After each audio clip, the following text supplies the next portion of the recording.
না, আমি যে আর উঠতে পারছি না, আমার মাথাটা কেমন যেন ঘুরছে। ওরে বাবা রে। আকাশে গনগনে সূর্য মামা যেন তার সব রাগ ঢেলে দিচ্ছে। ওরে বাবারে, কি গরম!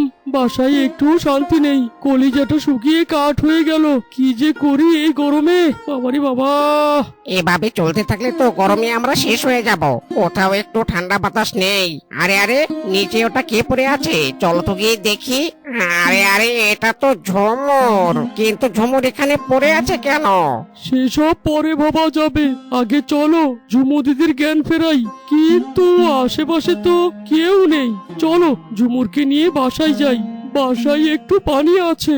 আমি তো ওরে খাবার আনতে যাচ্ছিলাম, কিন্তু আমি এখানে কি করে এলাম? কি?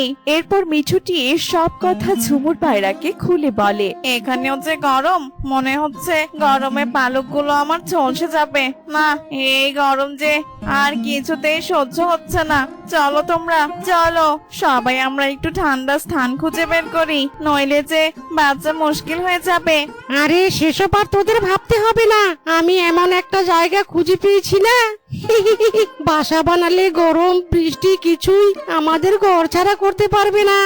আরে বাবা, এত দারুণ খবর! তা কোথায় সেই জায়গা কালুয়া দাদা? এখনই আমাদের সেখানে নিয়ে চলো। এরপর তারা সবাই মিলে সেই জায়গায় চলে যায়, আর তারা দেখতে পায় বড় বড় লোহার দুটি খাম্বা পাশাপাশি দাঁড়িয়ে আছে। আরে বাহ, কালুয়া তো একদম ঠিক বলেছে। এ তো দেখছি লোহার অনেক মজবুত খাম্বা, আর এটা কত উপরে, কি সুন্দর হাওয়া দিচ্ছে। তার বলতে অনেক কষ্টে যে এটা খুঁজে পেয়েছি আমি। এই তোরা চল চল, বাসা বানানোর কাজে লেগে পড়ি। হ্যাঁ হ্যাঁ, একদম ঠিক বলেছিস কালুয়া দাদা। এভাবে বাসা বানালে বর্ষাকালে বৃষ্টিতেও ভাঙবে না, আর রোদ থেকেও বাঁচা যাবে। চলো আমরা সবাই এখানেই নতুন বাসা বানাই। এরপর তারা সবাই যে যার মতো ছোট ছোট বাসা বানাতে থাকে। মা, আমার খুব গরম লাগছে, আমি যে এখানে আর থাকতে পারছি না। মা, চলো না আমরা অন্য কোথাও চলে যাই। একটু সহ্য কর না সোনা আমার, বনের সবখানে যে এমনই গরম, আর যত কষ্টই হোক না কেন এই বাসা ছেড়ে আমরা কোথাও যাব না মা। এটা তোর বাবার নিজের হাতে বানানো বাড়ি, এর সাথে আমাদের অনেক স্মৃতি জড়িয়ে আছে রে মা। তুই একটু ধৈর্য ধর, সব ঠিক হয়ে যাবে রে, দেখিস। আচ্ছা মা, আমি আর কখনো এই বাড়ি ছেড়ে যাওয়ার কথা বলবো না। মা, ও মা, আমি একটু গাছের ডালে যাই না মা, ওখানে হয়তো একটু বাতাস আছে। আমার যে খুব গরম লাগছে। ঠিক আছে রে মা, যা, কিন্তু বেশি দূরে যাস না যেন, তাড়াতাড়ি ফিরে আসিস। আর আমিও দেখি কাছে পিঠে কোনো দানা পাই কিনা। এরপর টুনি চলে যায় খাবার খুঁজতে, আর খাবার খুঁজতে খুঁজতে টুনি দেখতে পায় সব পাখিরা খাম্বার উপর বাসা বেঁধেছে। কালুয়া দাদা, মিঠু দাদা, তোমরা এটা কি করছো? খাম্বার উপর কিনা তোমরা বাসা বানিয়েছো?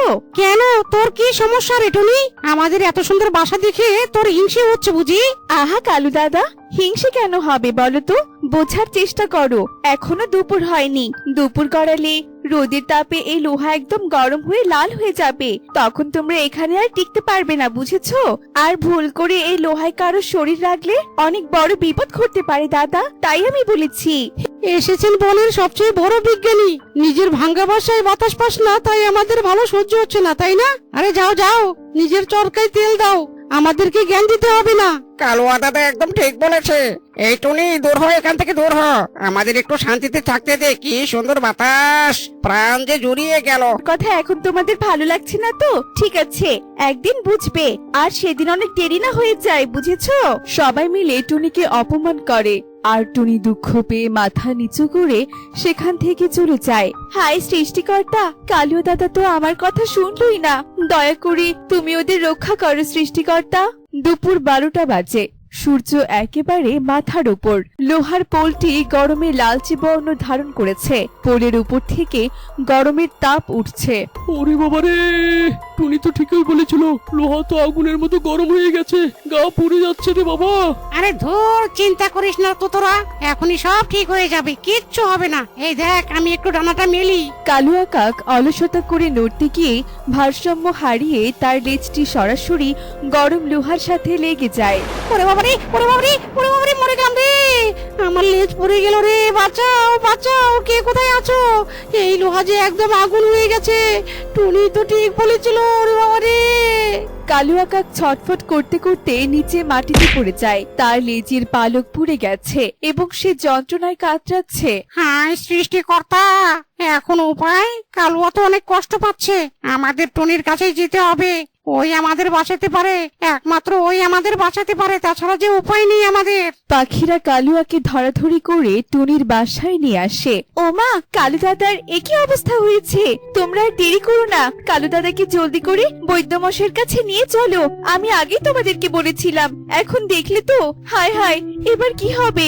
আমাদের যে ভুল হয়ে গেছে রে টুনি, আমাদের ক্ষমা করে দে। দেখ কালুয়া দাদা কেমন কষ্ট পাচ্ছে।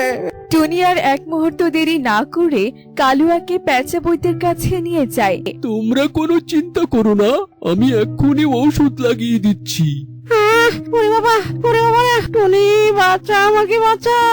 আমি যে আর সহ্য করতে পারছি না। তখন যদি তোর কথা শুনতাম তাহলে যে এত কষ্ট সহ্য করতে হতো না। ওরে ওরে, ও বদ্ধ।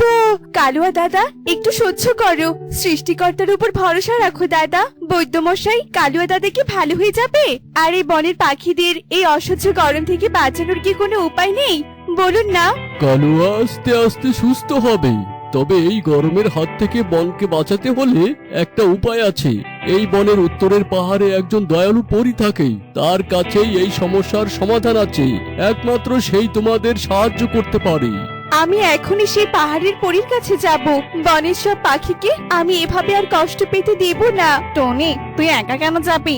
আমিও যাবো তোর সাথে। হ্যাঁ হ্যাঁ, আমিও যাবো তোর সাথে টুনি। তাতে যদি তোকে করে অপমানের অপরাধ বোধ একটু কমে। সবাই চলে গেলে কালুয়া দাদাকে কে দেখবে বলো তো? তোমরা এখানে কালুয়া দাদার কাছে থাকো, আমি একাই যাবো ওই বরফ পাহাড়ে। এরপর টুনি আর কথা না বাড়িয়ে একা উড়ে উড়ে যেতে থাকে। অনেক পথ পেরিয়ে টুনি অনেক উঁচুতে বরফে ঢাকা পাহাড়ের চূড়ায় পৌঁছায়। উফ, এই বরফের দেশে যে শান্তি আর শান্তি, কিন্তু আমি তো এখানে কাউকে দেখতে পাচ্ছি না। কিভাবে পাবো সেই পরীর দেখা? এরপর টুনি অনেক চিন্তায় পড়ে যায় আর সে অনেকক্ষণ ভেবে একটা বুদ্ধি বের করে। এখানে এভাবে দাঁড়িয়ে না থেকে আমি বরং পরীকে ডাকি, তাতে যদি কোনো ফল পাই। বরফ পাহাড়ের পরী, তুমি কি আমার ডাক শুনতে পাচ্ছ? আমি যে এক অসহায় পাখি, অনেক বিপদে পড়ে তোমার কাছে সাহায্য চাইতে এসেছি। দেখা দাও পরী, দেখা দাও। এরপর সেখানে এক অদ্ভুত আলো দেখা দেয় আর সেই আলো থেকে বেরিয়ে আসে এক সুন্দরী মিষ্টি পরী। কে কে ডাকছো আমায়? এত করুণ সুরের ডাক শুনি সারা না দিয়ে কি আর থাকা যায় বলো? ছোট্ট টুনি পাখি, তুমি এত দূর কেন এসেছো বলো তো? পরি দিদি, আমাদের বনে যে প্রচন্ড গরম পড়েছে দিদি। পাখিরা যে বাসায় শান্তি করে থাকতে পারছে না, গরমে তারা ছটফট করছে। দয়া করে আমাদের বাঁচার একটা উপায় বলে দাও পরি। বনের সবার হয়েছে, আমি তোমার কাছে একটু সাহায্য চাইতে এসেছি। আমাকে সাহায্য করো পরি, সাহায্য করো। ও আচ্ছা, শোনো টুনি, আমি তোমায় এখানে একটা সুন্দর বাড়ি বানিয়ে দেই। তোমার আর ওই বনে ফিরে যেতে হবে না। না না পরি, আমার কোনো বাড়ি চাই না। এখানে আমি একা থাকতে পারবো না। আমি যে এখানে বনবাসী হয়ে এসেছি, আমার একার হলে আমি কখনো আসতাম না। আমাকে তুমি দয়া করে সাহায্য করো পরি। আমাদের বনের পাখিরা যে গরমে অনেক কষ্ট পাচ্ছে। আমি বুঝতে পেরেছি টুনি, তোমার নিজের কোনো লোভ নেই। তুমি বনের সবার জন্য ভেবেছো। আমি তো শুধুমাত্র তোমার পরীক্ষা নিচ্ছিলাম, আর তুমি সেই পরীক্ষায় পাশও করেছো। তার পুরস্কার হিসেবে আমি তোমাকে একটি রঙিন হাড়ি দিচ্ছি। এটা নিয়ে তুমি বনের মাঝখানে রাখবে, তাহলে বনে গরমের সমস্যার সমাধান হয়ে যাবে। যাও টুনি, এবার তুমি ফিরে যাও। অনেক ধন্যবাদ তোমাকে পরি দিদি, তোমার এই উপকার যে আমি কোনোদিন ভুলবো না। এরপর টুনি হাড়িটি নিয়ে বনে চলে আসে আর সব পাখিদের সাথে নিয়ে সেই রঙিন হাড়ি মাটিতে রাখে। সাথে সাথে হাড়িটি থেকে নীল আলো বের হতে থাকে। মুহূর্তের মধ্যে সেই ছোট হাড়িটি বড় হতে হতে একটা বিশাল রঙিন হাড়ি আকৃতির জাদুকরি ঠান্ডা বাড়িতে পরিণত হয়। সেই বাড়ির ভেতর থেকে ঠান্ডা হাওয়া বের হতে থাকে এবং চারপাশ শীতল হয়ে যায়। সব পাখি অবাক হয়ে ছুটে আসে। তারা ঠান্ডা বাতাস পেয়ে যেন প্রাণ ফিরে পায়। টুনি, আমাদের ক্ষমা করে দে। তুই আমাদের ভালোর জন্যই বলেছিলি রে, কিন্তু আমরা অহংকার করে তোকে অপমান করেছি। আজ তোর জন্যই আমরা প্রাণ ফিরে পেলাম, আর পুরো বন এই শান্তিময় ঠান্ডা ঘর পেলো। হ্যাঁ টুনি, আমাদের মাফ করে দে। তুই এই বনের সবচেয়ে বুদ্ধিমান পাখি। আমরা তো সবাই এই বনেরই বাসিন্দা বলো, বিপদে একে অপরকে সাহায্য করাই তো আমাদের কাজ। এসো এখন থেকে আমরা সবাই এই ঠান্ডা রঙিন হাড়ি বাড়িতে একসাথে সুখে শান্তিতে থাকবো আর সবাই সেই ঠান্ডা বাড়িতে সুখে শান্তিতে বসবাস করতে থাকে।